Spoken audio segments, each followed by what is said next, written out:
నమస్తే. ప్రజెంట్ మనం Medchal Malkajgiri collector office ముందు ఉన్నాం. మనం తెలంగాణ తెచ్చుకున్నాం భూమి కోసం, వృత్తి కోసం. తెలంగాణ వచ్చినా గానీ అమాయకుల భూములకు, పేదల భూములకు రక్షణ లేకుండా పోయింది.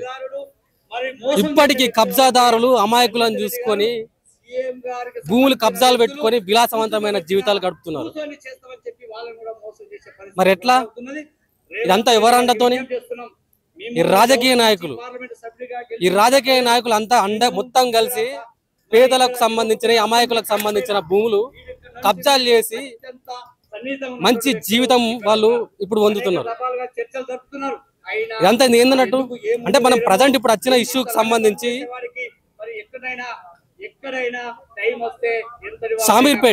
షామీర్పేటలోని బొమ్మరాసిపేటలో ఒక లియోనల్ రిసార్ట్ కు సంబంధించిన ల్యాండ్ కబ్జా గురించి చేవెళ్ళ మాజీ ఎంపీ రంజిత్ రెడ్డి వీళ్ళ భూమిని కబ్జా పెట్టిండని చెప్పేసి పెద్ద ఎత్తున ఇక్కడున్న జనం అంతా, అక్కడ దానికి సంబంధించిన జనం అంతా, బాధితులంతా ఇలా కలెక్టర్ ఆఫీస్ ముందరికి వచ్చి ధర్నా చేస్తున్నారు.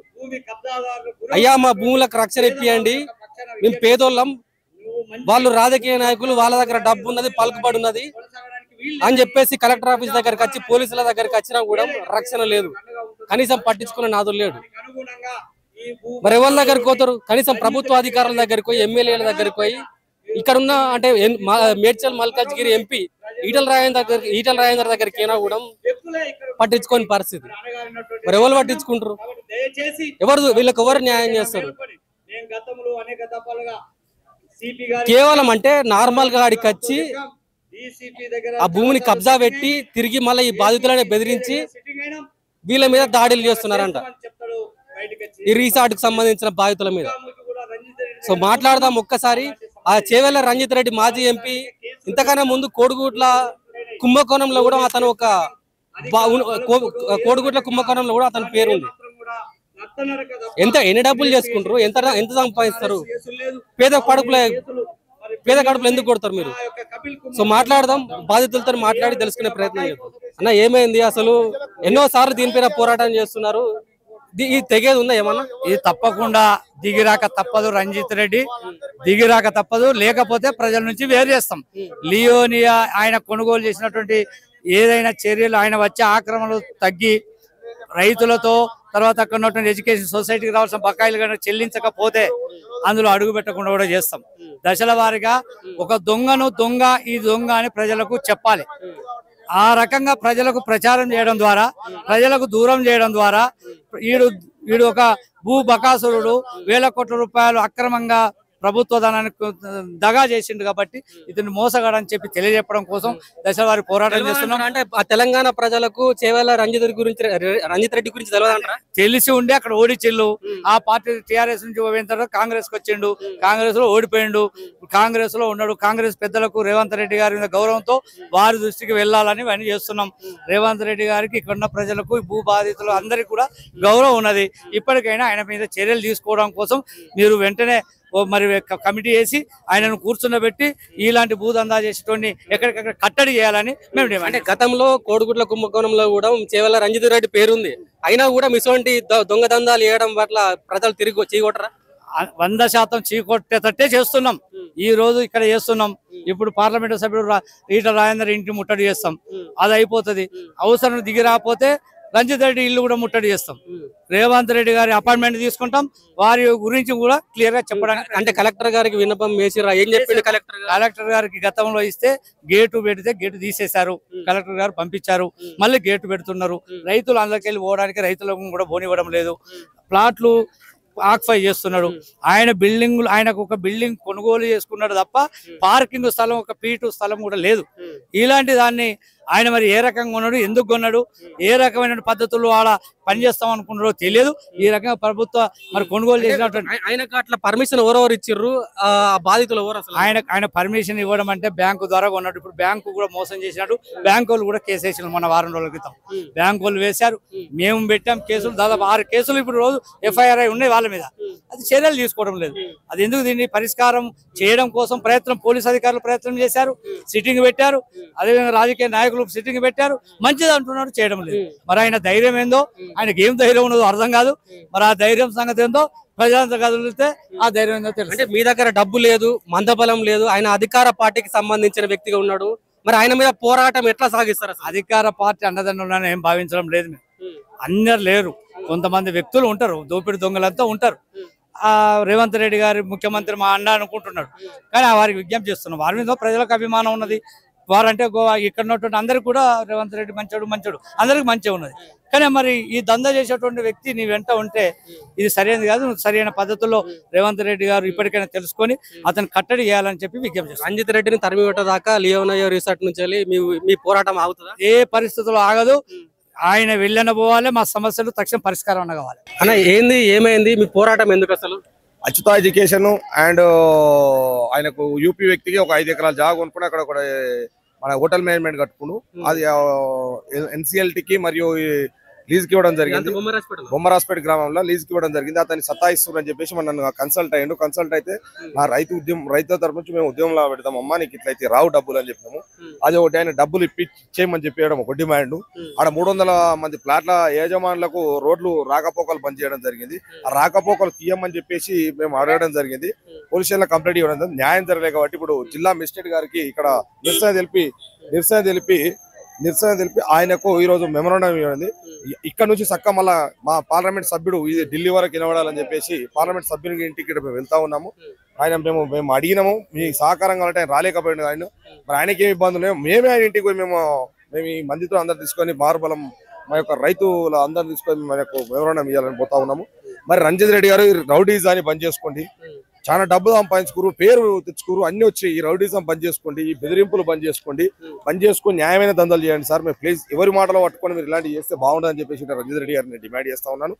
రంజిత్ రెడ్డి గారు మీ మీద అవినీతి ఆరోపణలు చాలా ఉన్నాయి. ఒకనాడు కాకుండా సతగిలకపోతే జరగదు, అది ఎట్లయినా సతగిలుతావు. అది జరగక ముందుకే మంచితనంతో ఉండాలని చెప్పేసి నేను కోరుతా ఉన్నాను.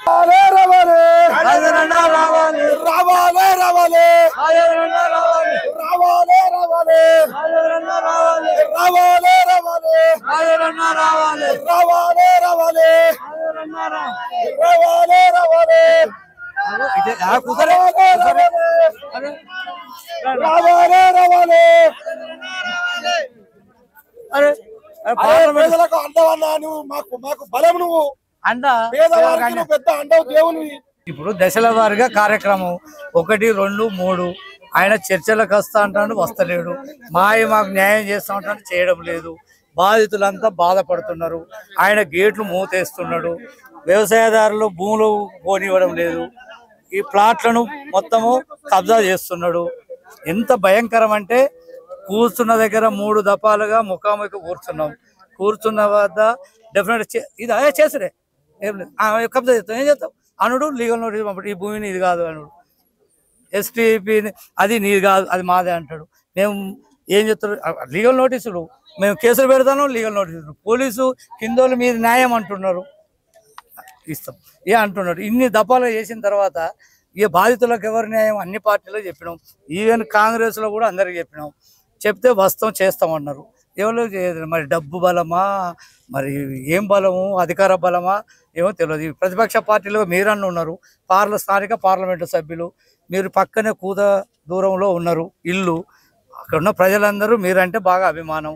వారు కూడా మరి న్యాయం పేదలకు అండగా ఉండేటువంటి వారు. మీరు అన్యాయం జరిగితే ఎదిరించేవారు కాబట్టి మీరన్నా మరి వీళ్ళకి సాయం చేయాలి కదా. దానికోసం మరి తప్పదు. ఇక మేము మిమ్మల్ని పట్టకపోతే ఎవరిని పడతాం? చివరి పట్టకపోతే రంజిత్ రెడ్డి ఇల్లు ముట్టడి చేస్తాం, చివరికి ఏదైనా చేస్తాం. లేకపోతే వాళ్ళందరూ వచ్చి ఇక మరి ఎక్కడో ఒక ఆత్మహత్య, వాళ్ళందరూ వచ్చి ఆత్మహత్య అనేది చేసుకుంటారు. ఇక కొట్లాడి ఏం చేస్తారు? అది 2008 నుంచి 3 ఓపెన్ వెంచర్ గేట్ పెట్టడానికి ఉండదు. అది దానికి అన్ని గేట్లు ఎక్కడెక్కడ బంధనతో గేట్ పెట్టి ఇంత ముందుకు డిపిఓ మేడం ఉంటే ఆమె గేట్లు అన్ని తొలగించేసి తీసేసింది. ఇది ఓపెన్ వెంచర్ గేట్లు పెట్టద్దు, ఎక్కడ రైతులకు కానీ ఇతరులకు కానీ ఇబ్బంది చేయదని చెప్పింది. ఈయన రంజిత్ రెడ్డి గారు మళ్ళీ ఎన్సిఎల్టీ నుంచి తీసుకున్నాక ఎక్కడెక్కడ గేట్ పెట్టాడు. లైసెన్స్ గన్స్ ఆర్మీ ఎక్స్ ఆర్మీలో లైసెన్స్ గన్స్ మొరం కుప్పలు తీసుకొచ్చి మాకు రోడ్ల మీద ఈ ప్లాట్లకు నెంబరు మా ప్లాట్ల ఓకుంటా మనల్ని ఇబ్బంది పాలు చేస్తాడు. కాలిస్తే మీకు ఎవరు దిక్కు అనే విధంగా బెదిరిస్తున్నాడు. చాలా ఘోరం అంటే ఘోరమైన పరిస్థితి. అందులో ఒక భయం భ్రాంతులకు ఏర్పడే విధంగా లియోనియర్ లోపల చేస్తున్నారు. ఆయనకు ఉన్నాయి 8 బిల్డింగ్స్ కొన్నాడు, ఆయనకు పార్కింగ్ ఇట్ లేదు. ఈ దానికి ఏదైనా ప్రొటెక్షన్ చేసుకో, మేము వద్దంటలేము. మమ్మల్ని ఊళ్ళో నుంచి వచ్చేటోళ్ళం కానీ మా లోపల ఉన్న ప్లాట్ల కానీ ఇబ్బంది పెట్టకని చెప్పి మేము బదిలాడతాం. ఓన్ బిల్డింగ్లు కట్టుకుని వాళ్ళు ఉండేటోళ్ళు కూడా పోకుండా కూడా దారి రోడ్లు క్లోజ్ చేస్తాడు. ఇప్పుడు గ్రేటర్ కమ్యూనిటీ పాస్ ఇస్తాము, లియోనియా పాస్ లేదు, ఏదైనా లోపల ఓనికిటీ లేదు, ఇబ్బంది పెట్టుకోము. బిల్డింగ్ మే గయే తో భీ 5 ఎకరాలు ఉంది. అలా మన హోటల్ మేనేజ్మెంట్ కట్టి ఆయన డబ్బులు రావాలి, 6,66,00,000 రూపాయలు రావాలి.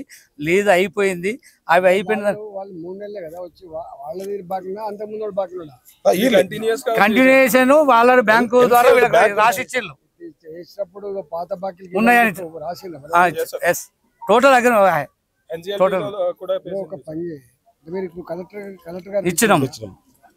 అది కూడా 3 సార్లు ఇచ్చినాం. ఈ అధికారం ఇస్తాను కదులుతలేదు, ఏం చేయాలి? పోలీసు వ్యవస్థ సపోర్ట్ చేస్తలేదు దీనికి. ఎందుకు ఏంది అనేది చెప్పేసి వీళ్ళని కూర్చుండబెట్టడం, పోలీసు వాళ్ళు మాట్లాడిపించారు. మేము ముఖాముఖి పోలేదు కూర్చున్నాయా, సాయంత్రం వరకు ఫైనల్ అంటాడు. ఫైనల్ 10 నిమిషం, సాయంత్రం లేదు మళ్ళీ. ఇక మాకు దిక్కుదోసిన పరిస్థితులు, అందరు దిక్కుదోసిన పరిస్థితి. నీ దానికి వచ్చామన్నా ఏంటంటే నువ్వు గలం విప్పి మాట్లాడతావు కాబట్టి నీ దానికి వచ్చావు. నాకు విషయం తెలియదు కదా.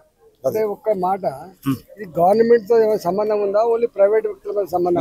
గవర్నమెంట్ తో సంబంధం ఉందనే కనబడుతుంది. ఎందుకంటే పోలీస్ వ్యవస్థ ఇవంతా ఇష్యూ ప్రైవేటైజేషన్, గవర్నమెంట్ సంబంధం లేదు. బ్యాంక్ కూడా ఆయన మీద కేసు పెట్టింది. అవన్నీ ఉన్నాయి. కూర్చుంటే లీగల్ గా ఆయనకి ఏమున్నాయో తీసుకొని, వీళ్ళు లీగల్ గా ఇల్లీగల్ గా మనం పోయేది, ఆయన ఇల్లీగల్ మనం ఇల్లీగల్ గా కూర్చుంటే పేపర్ టు పేపర్ ఫైనల్ అయింది కదా.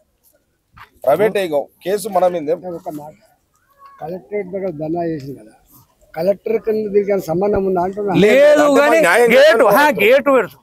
కలెక్టర్ కంటే ఇప్పుడు ప్లాట్లు వ్యవసాయదారులు పోవాలా, గేటు పెట్టి వ్యవసాయదారులను కూడా లోనికి గ్రామ పంచాయతీ కప్ప చెప్పినాక అక్కడ ఉండే కదా గేట్ పెట్టడానికి. గేటు పెట్టద్దు, గతంలో గేటు తీసేసిళ్ళు. ఇప్పుడు గేట్ లో ఓపెన్ వెంచర్ చేసినాక అది ఓపెన్ వెంచర్ లాగానే ఉండాలి. ఆయన సొంత దాని లెక్క గేట్లు పెట్టి దాన్ని ఎవరు రానియకుండా. చక్రి మాకేందంటే మాకు ఇవ్వరు లేరన్నా. నువ్వన్నా మా పార్లమెంట్ సభ్యునిగా కొంచెం మాట్లాడా, ఇంకో విధంగా గవర్నమెంట్ పరంగా గేట్లు తీసేయడము.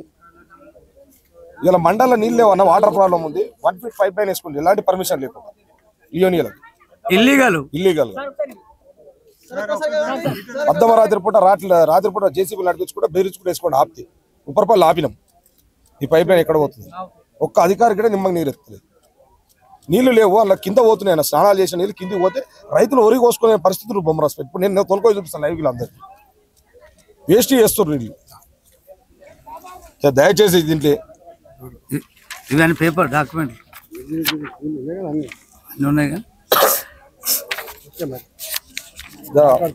చనువు తీసుకొని కొంచెం మీరు దయచేసి ప్లాట్లకు మా రైతులకు ఇది ప్లాట్లు, ఇది అగ్రికల్చర్ ల్యాండ్. అది కూడా ఇప్పుడు 3 ఇష్యూస్. ఒకటేమో రైతులకు పంట పొలాలకు దారి బంద్ చేసినది మీ ఇష్యూ.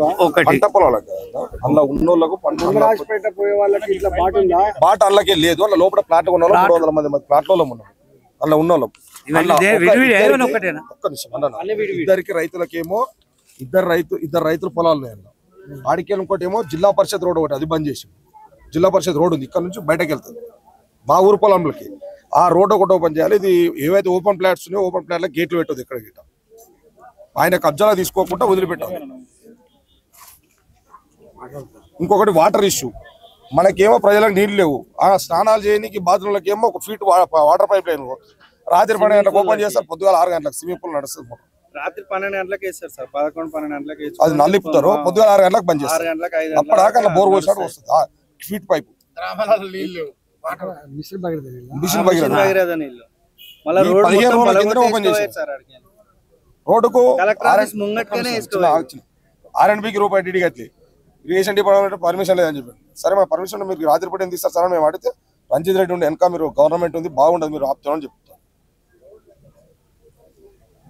हमारा बिल्डिंग तो बिल्कुल सेपरेट है सर, पूरा पेपर है, डॉक्यूमेंट है, फिर भी खाली नहीं कर रहा है बिना एग्रीमेंट के. యూపీకి వచ్చి రైతులను మోసం చేస్తా ఉన్నారు, మరి ఒక ప్లాట్లను ఆక్యుపై చేస్తా ఉన్నారు. మాకు రావాల్సిన ఎడ్యుకేషన్ సొసైటీ సంబంధించినటువంటి 6,65,00,000 రూపాయల బకాయి ఉంది, అది ఇవ్వడం లేదు. కాబట్టి మేము అనేక దఫాలకు చెప్తున్నాం, ఈ రోజు ఈ ధర్నా చేస్తున్నాం. ఈ ధర్నా తర్వాత దశల వారీగా చేస్తామని చెప్పాం. ఈ ధర్నా నుంచి అయినా ఇప్పటికైనా కూర్చొని మరి ముందుకు వచ్చి మా కనుక ఇస్తే మేము సాపిగా నువ్వు నడుపుకోవడానికి అవకాశం ఉన్నది. కానీ నువ్వు ప్రభుత్వ అండదండలని చెప్తున్నావు.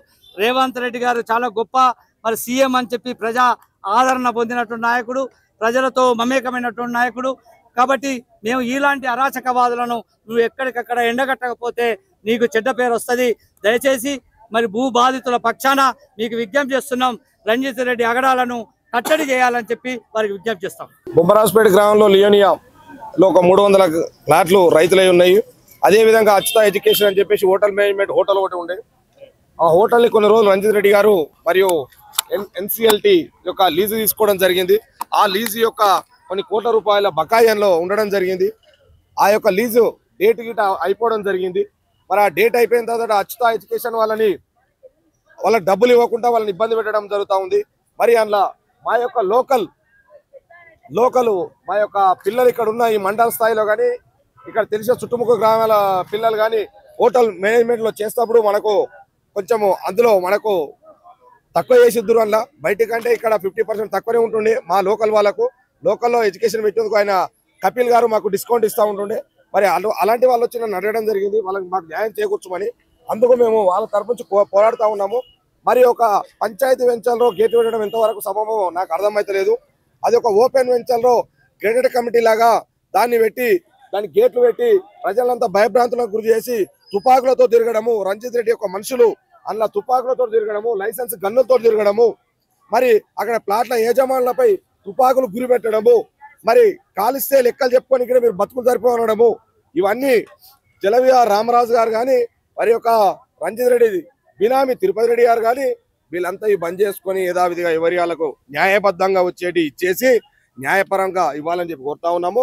ఇక్కడ ధర్నా కలెక్టరేట్ దగ్గర జరగడం అంటే కారణం ఏమిటంటే ఒక జిల్లా మేజిస్ట్రేట్ ఒక జడ్జి లాంటి వాడు కాబట్టి ఆయన తానికి వస్తే న్యాయం చేస్తాడని చెప్పి ఆయన తానికి రావడం జరిగింది. ఇక్కడ శాంతియుత ధర్నా పెట్టుకోవడం జరిగింది. మాట్లాడితే ఏం చేసుకోరు. అధికారులు కూడా స్పందిస్తలేరా? అధికారులు ఏమనంటే రంజిత్ రెడ్డితో మాట్లాడండి. ఒక స్టేట్ గవర్నమెంట్ ఇరిగేషన్ డిపార్ట్మెంట్ సంబంధించింది 3 కిలోమీటర్ల pipe line, 1 feet pipe line తీసుకొని పోయి సుమారుగా 6 లక్షల లీటర్ల నీళ్లు రోజుకి ఇస్తారు ఎలాంటి పర్మిషన్ లేకుండా. ఇది ఎక్కడైనా న్యాయం ఉందా? ఒక పేదవాడికి రోజుకు 10 బిందెల నీళ్ళు ఇవ్వాలి గవర్నమెంట్. 10 బిందెల నీళ్ళు ఇవ్వని చేత కాదు. ఒక 6 లక్షల 7 లక్షల లీటర్ల నీళ్ళని వృధాగా ఆయనకు స్నానాలు చేయడానికి, బాత్రూమ్లు కడుకోనికి కృష్ణానది నీళ్లు, గోదావరి నీళ్ళు ఇస్తారు. నిన్నాక మొన్న 15 రోజుల కింద చూడండి అంటే మీకు చూపిస్తా. మీ కన్నం కంటే ఉంది పైప్ లైన్. అర్ధమరాత్రి దొంగలకి వేసుకపోయిన పైప్ లైన్ ఇది. ఎలాంటి పర్మిషన్ లేదు. దీన్ని నేను ఛాలెంజ్ చేస్తున్నా. ఇంత పోరాటాలు చేస్తున్నా ఎట్లాంటి స్పందన లేదు. మరి ఏంది కార్యాచరణ ఏముండబోతుంది? కార్యాచరణ ఇక్కడితో ఆగలేదు. జిల్లా వరకు వచ్చినాము, జిల్లా మెజిస్ట్రేట్ వరకు వచ్చాము. ఇది రాష్ట్ర లెవెల్లో తీసుకపోతామని చెప్పి నేను చెప్తా ఉన్నాను. పాదయాత్ర తరపున ప్రజలందరూ ఇదే ముక్కుమడిగా తీసుకొని పోయి సెక్రటరీ ముట్టడి పెడతామని చెప్పేసి నేను చెప్తా ఉన్నాను. రేవంత్ రెడ్డి అని ఇంటి దాకా పోతాము, అక్కడ బైఠాయించి రంజిత్ రెడ్డి గారు ఇలా నీ దుర్మార్గం చేస్తే ఊరుకునే లేదు. నీదిగా అయిపోయింది, దగ్గరకు వచ్చింది. నువ్వు కోళ్ళ దాన తినొచ్చప్పుడు ఇప్పుడు మనుషుల దాన తింటే భూముల దాన తింటావు, నువ్వు ఊరుకునే లేదు రంజిత్ రెడ్డి. ఇక నీ ఎంబడి తథ్యం, నీ ఎంబడి పడతాం. ఇది ఆరంభమే, ఇది ముగింపు కాదు, ఇది ఆరంభమే. రంజిత్ రెడ్డి గారు ఎంబడే ఆ పేద ప్రజల ప్లాట్లకు దారిడువు. మరి అదే విధంగా ఆ అచ్యుత ఎడ్యుకేషన్ కు ఏవైతే డబ్బులు అవి కట్టాయి, నీవు న్యాయబద్ధంగా రా, మా గ్రామస్తులు మీకు ఆదరిస్తాము, నేను మంచిగా దందా చేసుకోమని చెప్పేసి మేము కోరుతా ఉన్నాం.